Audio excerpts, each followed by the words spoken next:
bigger picture on BFM 89.9, the business station. Good afternoon and welcome to the show. In Malaysia, by the year 2030, older persons will constitute 15% of our population. That means we will be an aging population. Healthy aging is an emerging issue due to increased life expectancy as a result of healthcare advancements. The quest for the fountain of youth has consumed mankind, and throughout history, across many cultures, there has been countless of tales and legends of magical springs or elixirs that would restore your youth and keep death at bay.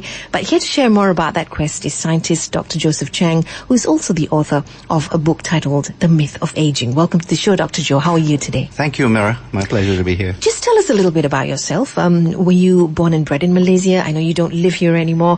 And what led you down this path of eventually coming up with a book titled The Myth of Aging? Yes, indeed. Once upon a time, I am born in Malaysia. And essentially, I'm from a town, Ipoh, and where I was educated in high school before I left for university in England. So it's been more than 40 years now. I've been outside of Malaysia, and I do come back very often, but primarily now it's really on behalf of my company. And it's been great to come and visit Malaysia and bringing all the latest developments. I'm trained as a scientist and primarily focusing on this whole new big field that we call anti-aging product development, and it's important. We focus on skincare products as well as natural supplements as well. When you talk about research and development, I always get very excited. What have you found out thus far over the last 40 years in terms of aging? What have some of your discoveries been? Yeah, the most important insight that we have gotten from all the scientific research is that our body has this innate ability to stay young as we age. So we have been discovering there are two types of aging. One we call chronological aging, which is obviously very time dependent. And a year from now, for example, you and I will be a year older. Yes. And there's another type of aging that is becoming very important, and that's called biological aging. And that is how the body ages over time. And that's the one we've been focusing on, because we believe now, with all the latest scientific research, we have a great opportunity to make sure that a year from now, that our body doesn't have to be a year older biologically. And what are you doing? What do these products actually do? Yeah, well, our products are focusing on looking and sort of influencing what we now call the genetic sources of aging. And that is that the most recent discoveries are pointing towards the fact that ultimately the aging process starts at the genetic level. And that relates to the number of genes in our body and how they can influence the aging process. They can influence it in a negative manner, i.e., in other words, accelerate aging, or they can actually help to slow the aging process if they are expressing themselves in the right manner. Sometimes we talk about aging gracefully. Why was there a need to fight the process of aging in the first place? Well, there's a reason why we're aging. Absolutely. There is a reason, and inevitably we do age, right? But I think there's an economic reason too, because every country that I visited, and we all know that Japan, for example, is a prime example of a society that's aging. Yeah. Well, who's going to continue working, in other words? And in 2035, in Malaysia, it's going to be identified as an aged population in this country as well. So, and when you look at the economy, there are really basically two factors. Either we're going to have more young people working, or we're going to have the older people to continue to work. That's the only way to keep the economy thriving and churning enough and for the country to grow economically. So we are faced with two factors, obviously. The younger folks are less willing to have more babies now. And therefore, the older people, we have to keep them healthy. And we believe that we can do that. So you're looking beyond aesthetics. You're looking at the machinery itself. Yes. So which part of the machinery are you actually targeting? We're looking at the genetic machinery. Okay. And that's really looking at how we can influence the genes. So this is like a targeted sort of therapy? Yes. Well, I would call it a more targeted way of helping wellness and keeping the body healthy. And unlike drugs, we are more focused on preventing or slowing down the aging process. Because as we look at diseases in general, we are beginning to see the major diseases that are coming out in the 21st century and in the future would be age-related type of diseases. Sure. Cancer is a prime example of an age-related disease. But all of us are made up genetically very different. Almost the same, but there's a slight variation. So then how does a general product target your genes? By making sure the activity, although we are slightly different, we now know that the aging process is fairly similar in all of us. And this addresses this classic adage of nature versus nurture. We now know the environmental factors, the external factors, comprise this nurturing concept, if you will. And that is, as we age over time, those external factors are in fact the most important things that influence how your genes behave. So you're talking about epigenetics? Yes, we're talking epigenetics. Well, it's the next level of science we're going into. That's interesting. So you are controlling the environment and how it influences our genes.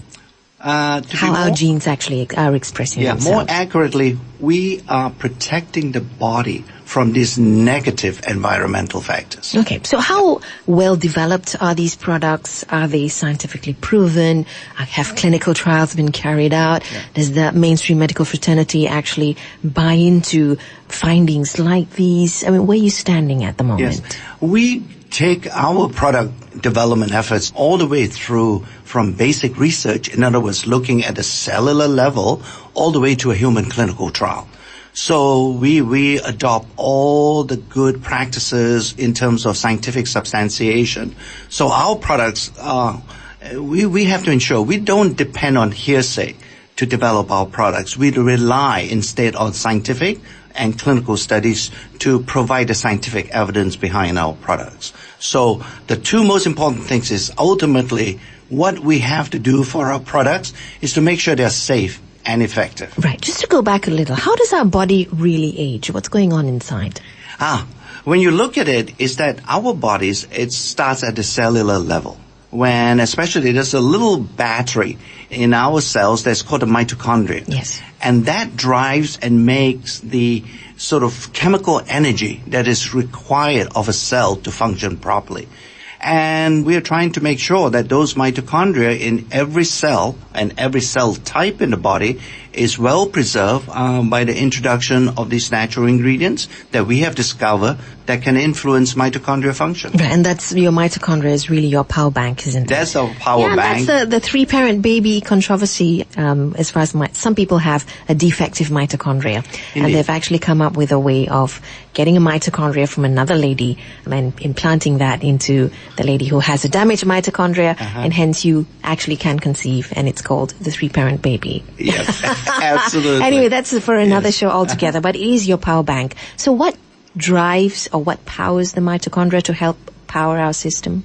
Well, eating the right manner, introducing the right micronutrients. These mitochondria need to be nourished as well, because if you provide them with the right raw materials or the raw sources of energy, they can convert it ultimately to this chemical that we call ATP. That's the chemical energy that drives every cell function in the body. So, but unfortunately, during that process, there is also some toxic byproducts being produced in the mitochondria. And those toxic byproducts have to be taken out of the cell. If they're not, and over time, those toxic byproducts can in fact age the cell over a period of time. Is it true that the whole aging process starts the minute you're born? Indeed. In fact, there's some belief that at the age of 11, that's when you go downhill. Can you imagine that? Can you imagine that? What's going on at the age of 11? Well, that's when the cell's starting to think it's time for me to start programming ourselves to go to what we call a senescent state. In other words, slow down. But that's the age most people are hitting puberty. I know, we do. And, all these things happen. But what is happening in the background is that those cells are also programming themselves to die. That's interesting. Yes. Okay. And when you talk about aging, we're most concerned about our skin. Most of us are, anyway. Yes. On an aesthetic level. At what age do we start to be concerned about our skin? At what age? I think every one of us start to worry, especially in a tropical country like Malaysia. We have so much intense sunlight. We start worrying when teenagers, I think, start to worry whether they're going to have young-looking skin, And then every year we worry. It's interesting when I come to Asia, I notice this is the only part of the world that people use umbrellas when there is no rain. We tried. We tried, isn't it? So there is an inherent, sort of you almost know what to do to protect your skin, from all these environmental negative factors. Okay, and is it mostly, do we fight this process of aging internally, or does external care also play a role? Both. And I think it's wonderful to use a lot of skincare products, but beauty also comes from the inside. So I think there's skin, after all, is part of the body. It's not a separate thing. So if you eat well, and if you exercise well, in other words, treat the body as a whole, there's a very good reason to think of the body holistically rather than separately. So taking a natural supplement can in fact help the skin as well. Fantastic. We're discussing aging gracefully with Dr. Joseph Chang, a scientist. Up next, I want to know whether or not we can reverse this process of aging. On the Bigger Picture, BFM 89.9. Good afternoon and welcome to the show. It's our Health and Living segment, and we have scientist Dr. Joseph Chang in the studio with me to talk about the fountain of youth, how you can age gracefully, holistically, from the outside and the inside. Dr. Joe, if I'm 40 and, I haven't really been looking after myself internally, externally, can I actually reverse this process of aging? Absolutely. Really? Yes, I How think is so, that? Mira. Yes, I think it's not inevitable that you will go down this irreversible road. If you give the body a chance, it will recover. And there's no doubt about that. It's just a matter, obviously, the sooner you start, the easier the process is going to be. Yeah. So, how does it work on a scientific level? Explain the science to me. Okay. Well, at the genetic level, all the genes, there's only one thing that the gene does, and that is to make a protein. All right? And that's what that process we call gene expression. It's very simple. All genes do are to make proteins. Different types of proteins, and they're performing different types of jobs in the body and in a cell. But that gene expression you can influence. And that's a science that you sort of refer to as epigenetics. Mm-hmm. So if you turn on the right switches, that gene will behave properly. So you give it a chance, and that's what we're doing, is to make sure that we give the body a chance to behave properly and healthily by using some of these natural ingredients. Is the epigenetic science still at a very early development stage? It is, but it's also clear that although at this early stage, we can influence epigenetics. And these are chemical tags we are beginning to discover. We have built, in fact, 30 years of information, of database, genetic information, specifically related to the aging process. Mm-hmm. How much of this have you taken on board personally? In terms of the... aging gracefully. Aging fighting this whole idea of aging. Yeah. I'm almost afraid to ask you how old you are. So I can see whether it's working or not. Well, I'm 60. Okay. So I think it's a personal journey for me myself, really. I started this whole scientific journey on how the aging process works is to figure out why my father died prematurely. And in fact, not so much in terms of his death, but in terms of his quality of his life before his death. He actually was an invalid. And that started to sort of prompt me to say, why is it that folks had to suffer so much before dying? Now, I had another example on the other side of the fence, and that was my mother-in-law. And she died gracefully. She died exactly the same age as my dad, but throughout her life, she had a wonderful life. She was not incapacitated. She could do whatever she wanted. And then suddenly one day she decided to close her eyes and passed away. Mm-hmm. That to me is the definition of dying healthy. Of course. No. But then in this case, you're only able to control the epigenetics, which is the environment in which influences the expression of the gene. What you inherit from hereditary, sort of genes is not really something you can control. No, that's the hardware. But what we could do is to control that hardware with the software. And that's what we think we can now change, is the software. Clearly, as you have indicated, you get the genes. That, to me, is fundamentally the hardware of the body.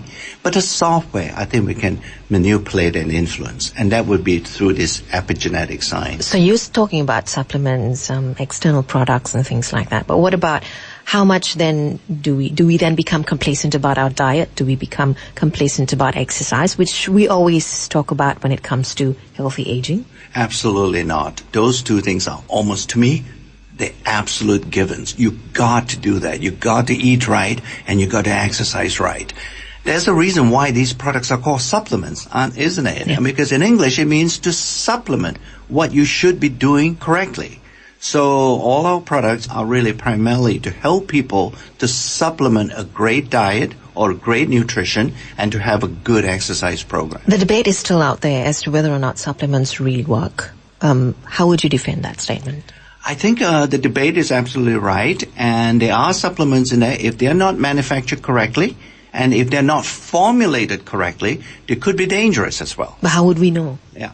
Well, through scientific studies and clinical studies. We do the science, and we publish our scientific studies for our scientific peers to evaluate and to make sure that there is enough scientific evidence to say that new skin products are safe and effective. What are some of the myths of aging?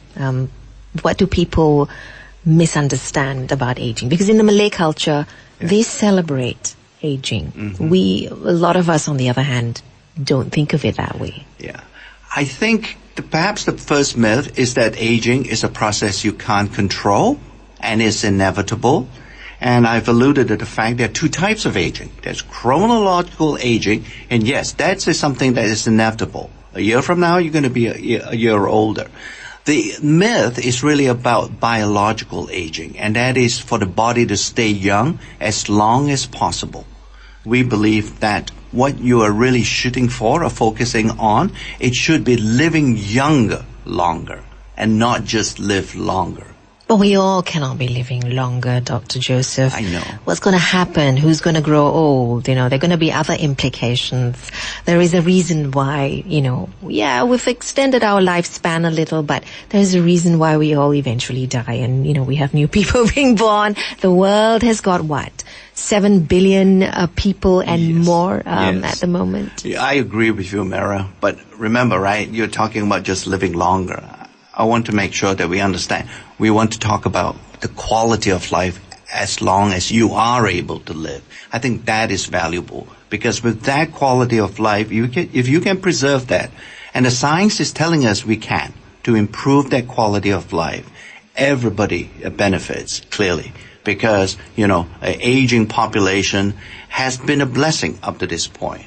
It should be celebrated. It should not be looked at as something that is negative. The reason why we're looking at it as negative is because we worry that we have to take care of that aging population.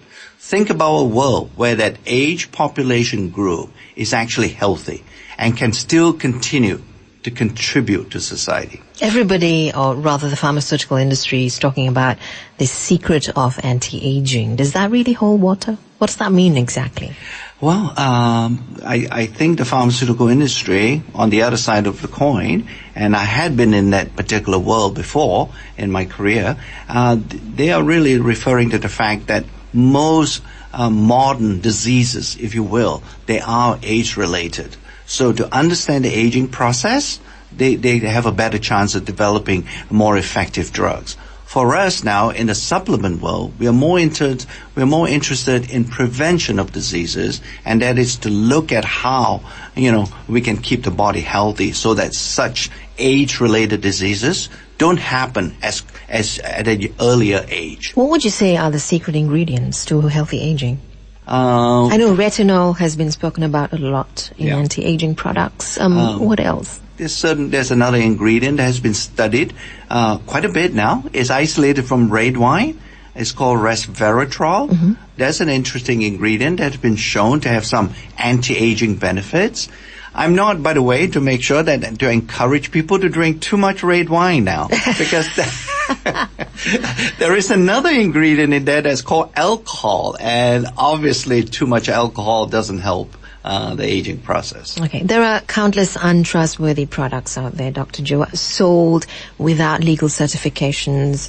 How should we be more careful about selections? Yes. Do we go in, I mean, we can't be asking everybody for scientific papers, but how do we make good choices? Yes. I think every consumer should get themselves sort of educated in terms of these supplements. I do agree with you. I'm frankly disappointed with the number of supplements that have been shown. Let alone, let's not talk even about whether they're effective or not. Just talk about safety aspects of these supplements. They have been adulteration, they have been contaminated with heavy metals, and so on. So a consumer should be extremely careful. I know not everybody is a scientist, but everybody should worry about where that supplement is being produced. They should look at the company, the quality of the company, where this product is coming from, and really making sure that it's coming from a reputable company rather than some strange company that nobody has ever heard of. How do we not overburden the body with too much supplements? Yeah. And there is this argument that, you can take as much as you want because whatever the body doesn't need, it gets flushed out. That's not really the case, because there have been some studies coming out of the UK where supplements are causing problems. I agree. Yeah. And supplements, it's totally the adage of everything in moderation applies to supplements too. You know, don't take so many supplements that you even forget how many supplements you are taking. Clearly, take what you need and not go overboard in terms of the number of supplements. And how would you know what you actually need? I think in general, you sort of know that... Do you do a blood test? You can, obviously. But I think I would say as a general rule of thumb, one shouldn't be taking more than 5 supplements in general. That's a lot. That's in general. 5 maximum, is a lot. 5 is a lot. But when you think about it, right, a multivitamin, that's 1. If you take something for energy, that's good, that's 2. And if you take something for your immune system, for general, to protect your immune system, that would be 3. So, and if there is a predisposition in the family for cardiovascular disease, you might wish to consider a supplement along the line of a fish oil product. So that's already 4. So that's usually, I mean, when you look at it, 5 isn't too many, I think. Compliance is a big problem amongst everyone. How do you remain compliant when it comes to supplements? And if you do skip a couple of days, does that make a difference?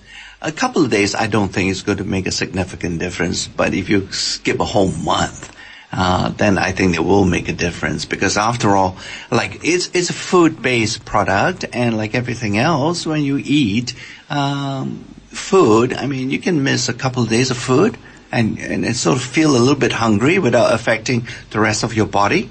But with the supplements, I think compliance is an issue, and that's why it's not to take too many. Say, if you take a couple, you will remember to take them. Some people tell you to take time off from supplements for a bit. So 6 months on, maybe 6 months off, 3 months on, 3 months off. I could never understand the logic, but what are your thoughts on that? I agree with you. I don't either, because if you look at supplements in general, they tend to be natural ingredients and come from food sources. Would you be taking a holiday from eating? So if you apply that kind of logic to supplements, I think you would remember to take them and not sort of say, either you take them or you don't.